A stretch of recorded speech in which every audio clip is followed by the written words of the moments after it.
How to change the ringtone on your Mac. This is useful if you use FaceTime or your iPhone calls ring on your Mac, because it lets you switch to different sound or even use custom tones in just few clicks. So let me show you how you can change it, and it's really simple. Go to your Finder and simply you want to search a phone and you want to open this app. And now you just have to click on phone in top left corner. So from here, we want to go to settings and we can change everything here. So this is going to open your general settings and you can see your Apple account and a ringtone.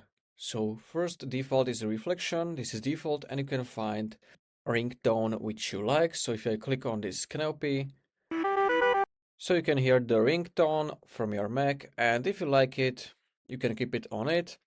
You also can expand this classic menu and you will have another like classics over here. So you can find what you like. And this was a quick video how to change ringtone on a Mac. If you found this video helpful, consider subscribing for more tutorials like this one.